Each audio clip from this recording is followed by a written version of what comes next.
the Chase Thomas Podcast, for people who have nothing but time to kill. All right, we're back here on the Chase Thomas Podcast, where I am now joined by two-time guest here on the Chase Thomas Podcast. We got GoVols247's Maria Cornelius. Maria, good evening. How are you? I'm doing well. How are you, Chase? Not too bad. Not too bad. I think Andrea Carter was in the building today. She was back with the Lady Vols, and it's about that time. Like, does it feel? I mean, we're here in late July, but Rick Barnes and the men's team back practicing for the media this week. Lady Vols getting closer and closer as well. I mean, does it feel like, oh, I need to start thinking about basketball again? We're almost at time. I know you're a Smokies season ticket holder, but are you transitioning a little bit out of baseball? You're like, it's about time. I saw that graphic the Lady Vols put up of 100 days until tip-off, and I'm like, whoa, wait a minute. Who let that happen? It doesn't feel like it's that close, but it really is. Like you said, it's rolling up on us very quickly. That's cool that Andrea Carter was in town. Yeah. I wonder if you're going to see more and more of that in the coming weeks, or not even coming weeks, in the coming years. Who is like who would be your favorite who doesn't come around, who's a former Lady Vol that you would like to see more often come around campus? The issue has been so many of them overseas. They just can't get back. Jordan Worston wants to come back, but she's probably going to be playing overseas. Yeah, because she had shoulder surgery last season. So she came to a couple games, but those opportunities aren't going to be there as much. Tamika Catching, some are irregulars that come back. Abby Conklin, Shamika's come in. A lot of the ones that live closer, but sometimes they're tied up. Or so many former Lady Vols are in the coaching ranks. So it's also their season. They can't get to Knoxville. We always got to have story time before we get into the here and now. Maria, who is your favorite under the radar ball to talk to? Who do you miss talking to and covering on the regular that might surprise some folks? Yeah, they're all so good. I mean, Sierra Burdick was one of I still keep up with her, like, of course, with her being an Olympian now. But she's mostly overseas a lot, so I don't really get to talk with her that frequently. But she was on our all-interview team. I mean, she was wonderful with media. She could break down any loss, win.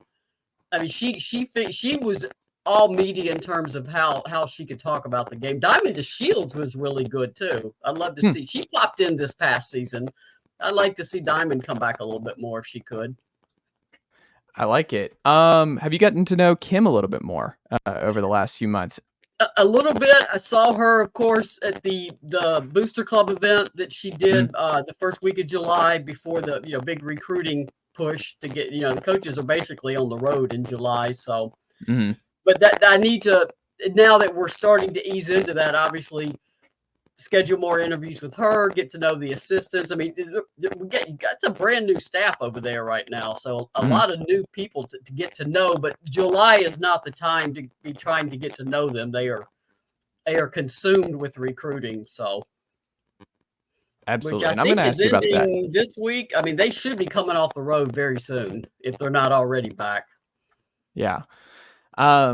What's your current favorite Lady Vols hoops storyline? What have you been thinking about the most this summer when it comes to next year's team?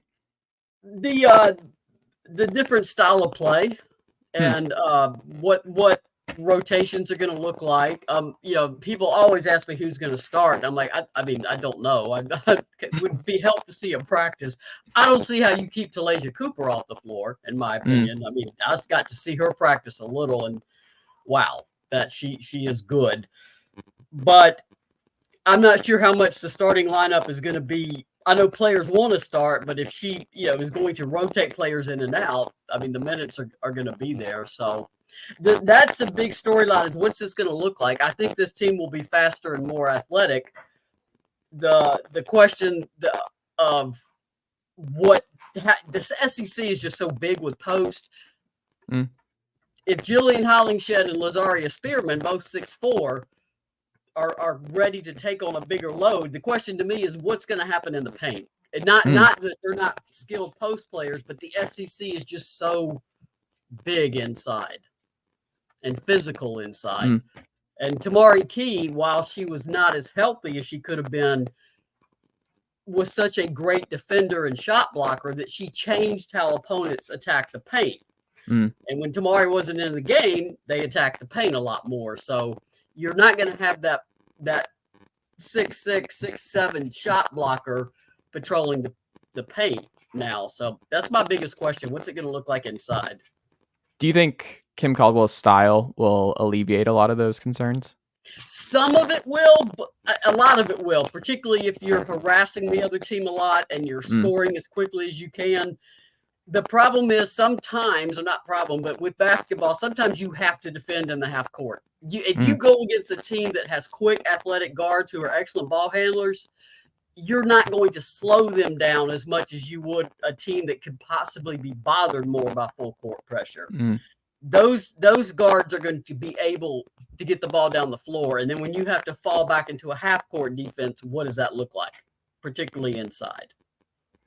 What do you think the biggest minutes battle is going to be, and who do you think it's going to be between going into fall camp here? With her style of play, I don't know.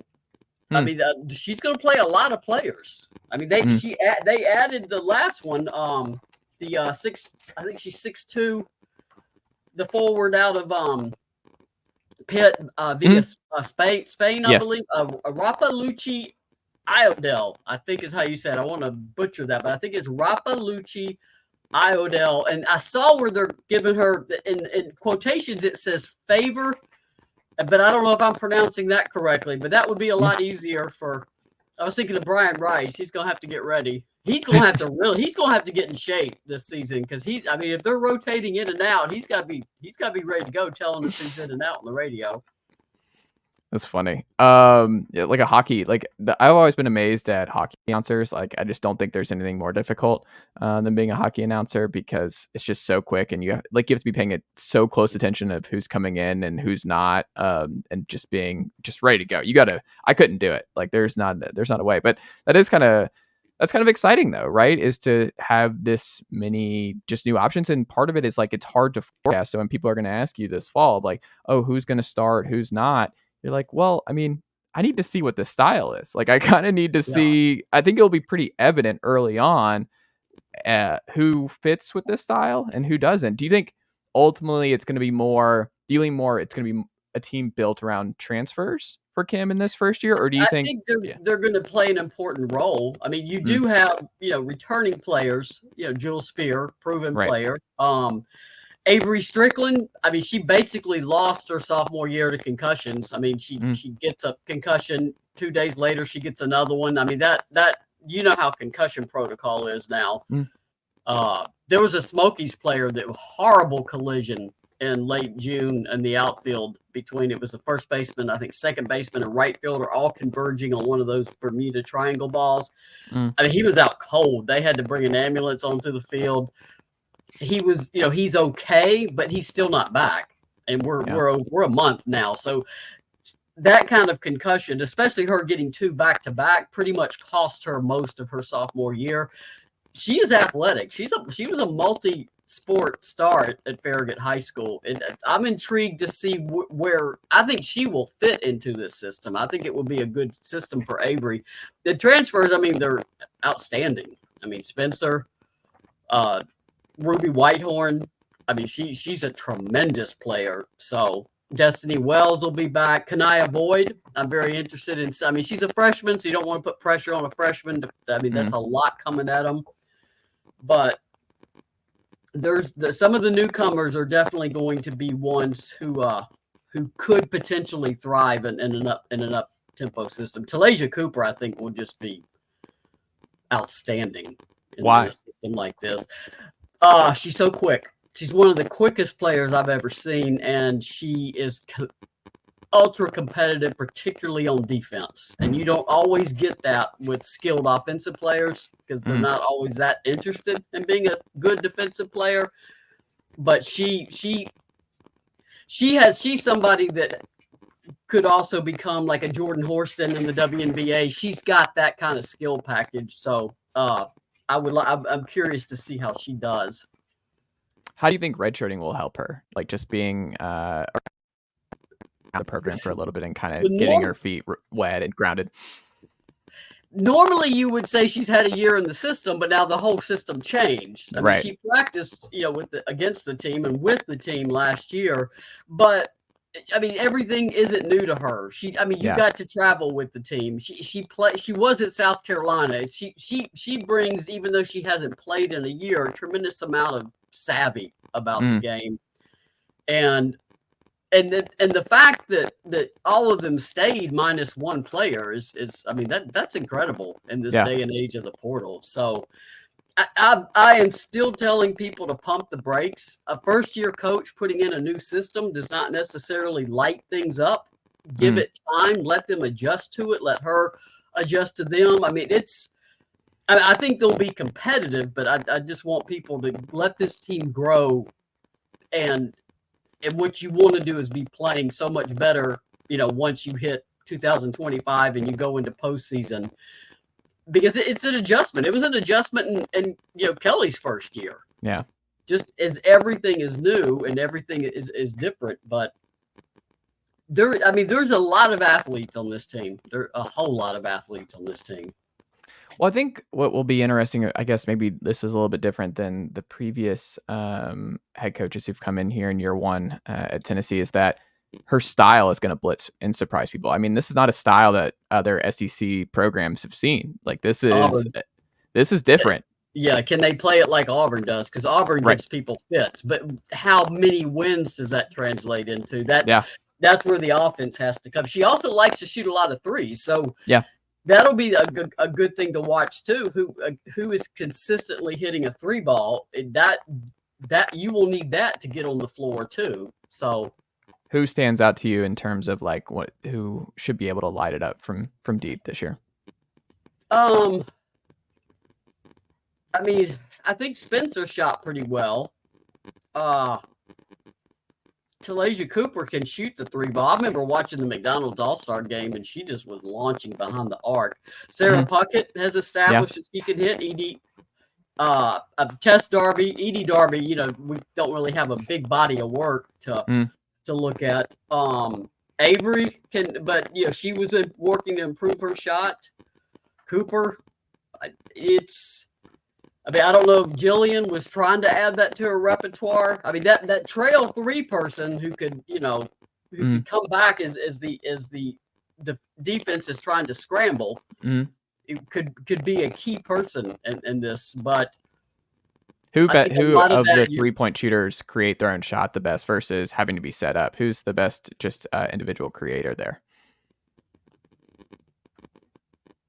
That's a good question too. I mean, it's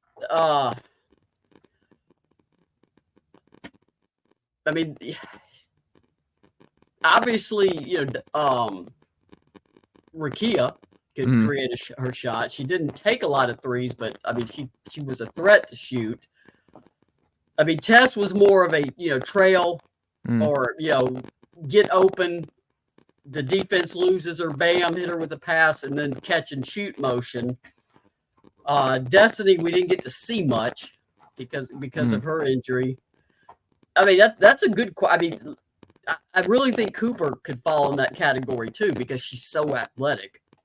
Jill's probably. I mean, I think she can do more about putting the ball on the floor. She when she first got here, I think she was putting up a lot of threes. She got better as the season went on in terms of moving around more, finding spots, not just but like I said, we've all got to get used to seeing what they're going to do. I'd love to talk to Kim in August, Coach Caldwell, because these are all great questions that, without a body of work to look at to see what's going on in practice. Absolutely. Well, in terms of, I mean, this is something I think that we can look at without seeing some practice, which is just that because I mean, there's a lot of, obviously there's so many different players in the portal that you can scout and look at and look to bring in, and you don't know who you're ultimately going to be able to bring in. You cast a wide net. You have to watch a lot of tape very quickly, especially when you're a new staff coming in here. what do you think the transfer targets and the ultimate additions by Kim in this first cycle tell you about what she's going to value and what she's going to look for in terms of just how she scouts and what kind of players are going to fit her scheme? And we can mention too some of the early just high school signings as well. Yeah, obviously getting the 2 twins, that was a good move because there's not a lot of size in 2025. There's a lot of guards, and they've gotten 2 guards. There's several other guards they were recruiting, but point guards, they don't tend to. You don't get 2 and 3 a class. I mean, they tend to spread out. And I should mention Spencer too, because she could shoot from Arkansas. She's also an excellent free throw shooter, which will be key for this team. And usually that translates for 3-point shooting. If you're a good free throw shooter, usually that's good. A good indication Sansa's for how trying to say hello. This is a very dog friendly podcast. Peeking over. She's going to put 3-point shooting is huge. I mean, when I first talked to her in May, she had some sessions. She goes, "Our 3-point shooting's got to be a lot better." So 3-point shooting is a big deal with her because they're trying to get open threes. And I remember talking to Jerome Hornbuckle, Alexis Hornbuckle's father, who coached her and her sisters in AAU ball. Because they're all from West Virginia. Alexis Hornbuckle actually played with her sisters. Oh, because but Kim was so young, she didn't overlap with Alexis. So he is on the Kim train big time. The Reverend is he's a reverend, a pastor, and a coach. He is on the train big time. He said he kept up with her at Glenville State. And he would see her doing things that they used to do, like the philosophies of how to play. And he was talking about how, you don't just defend one-on-one, you protect the rim. You do not let the other team score. That's a big focus of the defense, and he said he sees that with her. Also, the point is to get down the floor quickly and get a shot quickly before the defense gets set. If you don't have a shot, back it up, run something, get the best shot you can as quickly as you can. I don't think they're going to see shot clock violations with this team. They know to get going. So she puts a premium on shooting and obviously a premium on defense. You can't play that style of play unless you were bought in defensively. Yeah. That is not play. I mean, that's why everybody hates to play Auburn. They just hammer you all game long. But last year they didn't score enough. Their defense just could stymie people and frustrate them, but they couldn't find enough offense. Well, that's one of the put the two together. They could be a pretty difficult team. Well, I think that's one of the things. I mean, just when you think about the Houston Rockets team with James Harden, where one of the things that always frustrated NBA fans with the prime of James Harden's career was just that he had this high usage rate, but he was a turnstile on defense. And one of the things that people miss is that to have that kind of usage and to have so much expected of you and have so much on your shoulders offensively, you can't be both. Everyone can't be LeBron James, where you can be the engine that could on both ends of the court and you can be an elite defender and also an elite offensive player at the same time. I think what's most interesting about this first year with Kim and what she's building with the staff is how much do you I understand you want to instill the defensive philosophy and just really, really make sure that is a strong part of your identity. But also, if you want to score and you want to have this as well, you don't want to overemphasize and wear your team out just by putting such a premium on defense that they don't have the legs to shoot. Because, I mean, come fourth quarter, you need some people to be fresh. You don't need them all to be gassed just because you've overemphasized just full court press defense and just wearing your team out. That's going to be the early questions and things I think I'm definitely going to look at of just how tired this team is and what that does to their offense late in games. And that may require adjustments. And she indicated she would adjust as needed. But part of the way to counter that is frequent substitution. Yeah. And that's what she really likes to do. There's 15 on the roster. I'm not saying it goes 15 deep every game, but it's not like 6 or 7 are going to play. People are going to get in the game.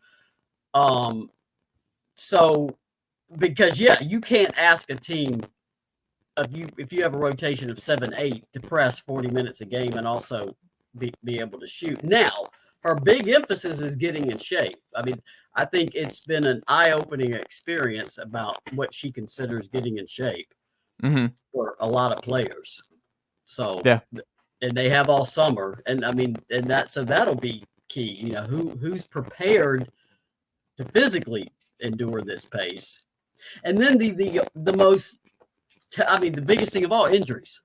Yeah. I mean, that's the unknown. And I mean, that can torpedo a team. I mean, Tamari Key in Jordan's senior year, what if she doesn't get hurt? I mean, there's just, and that brings another question, rebounding. Who's going to, I mean, your two best rebounders were, Tamari Key was good. Rikea Jackson. Who's going to get on the glass? So when you look at this roster, what do you think is it rebounding? Is it like, what is the biggest, I guess, concern just with the roster that Kim's going to have in year one? Where do you think they just don't have the pieces to be even average at? What is just, you have circle where you're like, I don't think they have be above average, because I think they'll buy in. The things you worry about, one, are always injuries. Yeah. I mean, you cannot take a torpedo shot to critical players. I mean, that's one thing that torpedo Tennessee. I mean, when Jordan that's one of my. Come here. You just want to be in the show? Okay. Here. She wants to be in the show too. It's fine. You want to be, because you're knocking everything over, including the computer. Okay. All right. This actually is Hartman, who is a brat. Hartman. Okay. Hartman. There you go. So, I don't even know what I was saying. Injuries. Injuries. That is the number one thing you cannot afford to take critical hits. Two, I mean, rebounding. I think Spearman can rebound. I think Hollingshed can rebound. They're going to have to. I mean, that's your size inside. A guard's going to have to rebound. And I mean, the biggest question, and I think it's one that is post defense. How are you going to do a workaround when you lose? I mean, you just don't replace 6'6".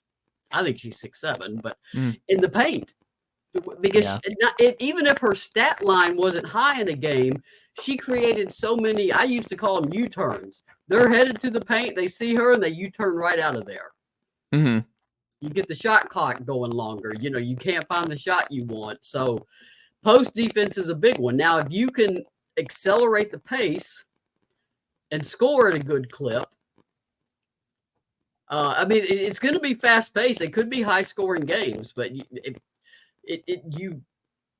But the thing I like about Coach Caldwell is she gets it. It's not a one end of the court kind of coach at all. Which is, then I go back to, let's let her get everything in place. I mean, every person she picked up, every player she picked up out of the portal will help them. I mean, I think all four of the, or five, if you count Rappalucci, Iodell. I'm going to keep working on practicing that. All five of them can absolutely contribute this season. Do you think Key is who they ultimately miss the most, who's not on the roster, or is it Rickea? Like, is it Key or Rickea? Rickea is going to be, because she's a bucket. I mean, she can score at will. She is a special player. Rickea is, I mean, look what she's doing in the WNBA pretty quickly. I mean, you have to have a basket. I mean, the South Carolina game in Greenville, I mean, that was one of her best games ever. South Carolina, the game that they ultimately lost, could do nothing with her. Nothing. That offensive board basket she got at the end to put Tennessee up, she was off that floor so quick. And I mean, those are big players for South Carolina. And she was off the floor so fast to put that back in. I mean, that's a player you don't replace her. You hope you can find somebody who has that kind of competitive edge and willingness to take those shots. I mean, Rickea didn't hesitate to want the ball. That's a big part of being a clutch player. Do you want the ball? knowing you may or may not make it. She wanted the ball. She was willing to take it. Do you think she would have flourished with Caldwell's system or no? I think so, because she's so quick. I mean, and Rikea can run. I mean, I think she would have. Do you think she would have shot a lot more threes? Do you think she would have adapted to that style? Or, I mean, if you have somebody like Rikea who could, I mean, her ability to score in the paint, to maneuver in the paint, to reorient herself in space, even when she left her feet. Let's say you're running down in this go fast offense and you got two spot up three ball shooters in the corners. The lane's going to be wide open. Yeah. I mean, just, fire the ball into her. Yeah. So she would feast a little bit. I think she could. There's pieces on this team that are very intriguing, very intriguing. And I'll be very curious to see how they all come together. And I will be, like I said, preaching to fans, give it time. Yeah. I think they will. I think, doesn't it seem like you think fans will? I think they're pretty excited. I think they're going to give this one. I think there's maybe the thing that helps Caldwell the most and Lady Vols the most going in this year is actually just the success of the athletic department as a whole right now, where I think there's just so much trust in Danny White, especially as an athletic director at Tennessee, and with how excellent Dondi Plowman has been as chancellor and Randy Boyd, like that, just the ultimate buy-in, I think, from Tennessee fans as a whole right now may never have been, I don't think it's ever been as high. Like, you would know better than I, Maria, but it just seems like across the board, there is so much buy-in. And when Kim was just kind of compared to a version of Heupel coming in with just this very distinct, high-powered, high-octane scheme that is going to be a lot of fun and just be very different than what Tennessee Lady Vol fans have seen over the years. My gut says even if the wins aren't there early, my gut is they're going to give it the benefit of the doubt for as long as possible, because Danny White really just hasn't missed since he's come onto campus, and that they're winning everywhere else, that they're just like, I think Kim's going to work. I think if you ask most Lady Vol fans, they would just be like, I lean towards Kim being a big hire for us. I think the most fans are that way. The most irrational ones are on social media. I would advise any coach, get off social media during the season. Just take it off your phone, because that's where it gets ugly. But people have also been asked, what do you think their record is? Well, I mean, the SEC, I tell people, you go 8-8 in the SEC, that's guaranteed NCAA tourney. This league is stacked now. I mean, with Texas and Oklahoma here, LSU, South Carolina, Ole Miss. I mean, I'm probably leaving somebody out. I mean, if you can go 8-8. Though I saw with the NCAA tournament, it's no longer taking conference records into account, its overall record. But if you go 8-8 in the SEC, you probably have a slot definitely in the tournament. I'll be curious to see the non-conference schedule. How difficult is that? Because it's been brutal the last 2 years. We do know the UConn game is back on. That we do know Florida State will come here as part of the ACC SEC challenge. I mean, that's, that was the ace led by the ACC Player of the Year, who was also a freshman. We do know they go to Memphis. That's a big deal in Memphis. And I think Memphis, Alex has recruited well. I said Memphis has got a good shot to be a NCAA tournament team this coming season. So that will be critical to see how brutal is that non-conference schedule, because with the injuries that Tennessee took and some of those losses early last season, I think it took a toll on that team, because they're on social media and it's brutal. The kids don't. I think there was also a lot of pressure too, right? Like, I think they knew that it was a big year for Kelly, and they knew it was a big year for the program. And I mean, this being the last year of Rickea, and I don't know. I felt like that the expectations were very different last year. I feel like it should be a lot looser, especially in year one for Kim, right? What you don't want is a schedule so tough that you're behind the 8 ball as you go into December. I mean, that's where you don't need to be. I said improvement for this coming season. What would be delightful is that in January, there's no talk of, is Tennessee a bubble team? Yeah.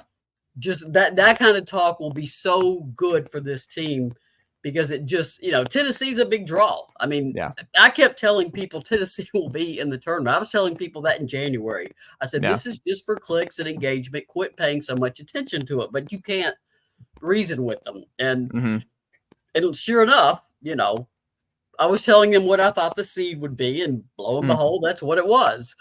And so I would hope that that's not even an issue, because I think it does start to take a toll on teams, on programs. Fans get agitated. They get more agitated the more active they get. Yeah. But so that's the nature of social media. That would be a media. win for Coach Caldwell if in January they're not questioning Tennessee's entry into the tournament, because that hasn't happened in the last 2 years at least.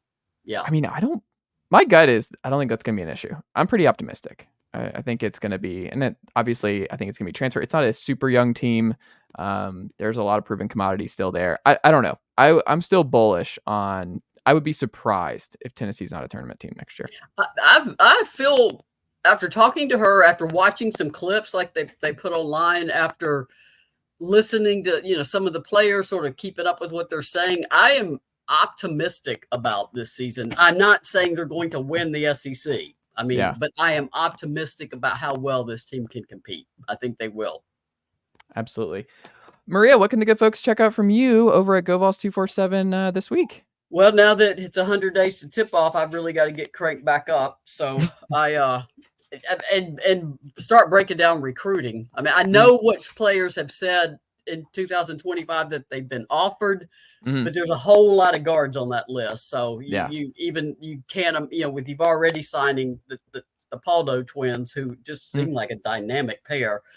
You're not going to obviously get every guard. I think Nyla Brooks would be an excellent get if you could get her back in the fold. She will visit the weekend of the Alabama game. So, I mean, that's good that both sides are engaged and taking a visit. So, I mean, Nyla Brooks is a player who is another player that would fit in this system, because she's got a Jordan Horston style game. Not as good as Jordan is now, but she could get to that point.